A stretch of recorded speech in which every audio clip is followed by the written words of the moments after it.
Hello friends, అందరూ ఎలా ఉన్నారు? బాగున్నారా? నేను మీ Soujanya. Welcome to Maithri's kitchen. ఈరోజు మన రెసిపీ క్యారెట్ సాబుదానా పాయసం.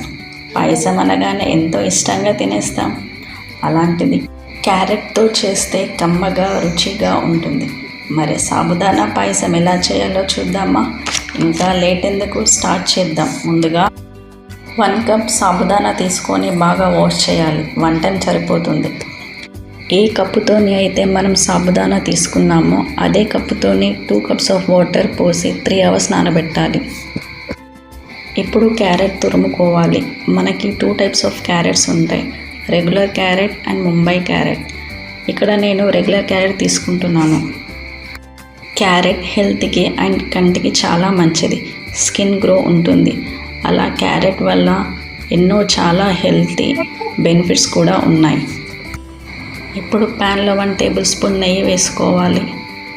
స్టవ్ లో ఫ్లేమ్లో పెట్టాలి.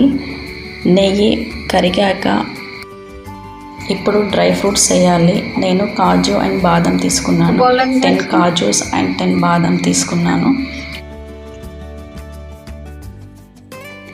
ఇలా గోల్డెన్ కలర్ వచ్చాక ప్లేట్లోకి తీసుకోవాలి.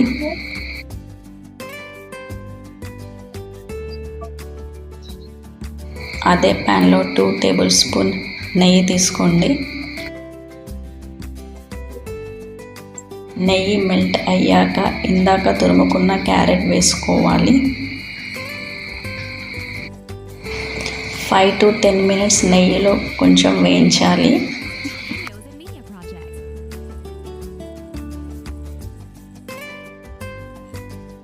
చూడండి, లో ఫ్లేమ్లో పెట్టి ఒక 5 మినిట్స్ వేయిస్తే కలర్ ఇలా చేంజ్ అయింది. ఇప్పుడు 1/2 లీటర్ మిల్క్ తీసుకోవాలి. నేను ఇక్కడ పాలు ఆల్రెడీ కాచి పెట్టాను.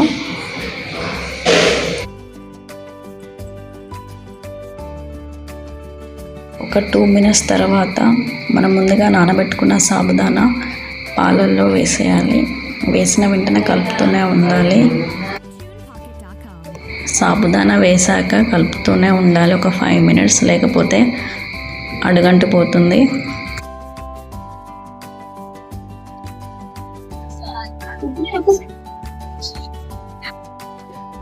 తర్వాత 2 టేబుల్ స్పూన్ ఇలాచీ పౌడర్ వేసుకోవాలి. ఇప్పుడు స్టవ్ ఆఫ్ చేసి ముందుగా తరుముకున్న బెల్లాన్ని వేసుకోవాలి. 1 కప్ ఆఫ్ సాబుదానికి 2 కప్ ఆఫ్ బెల్లం వేసుకోండి.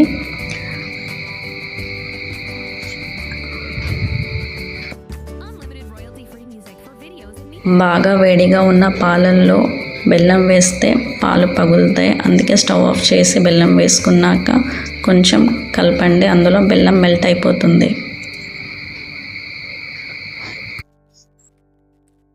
ముందుగా వేయించి పెట్టుకున్న కాజు బాదం లాస్ట్లో అందులో వేసుకోండి.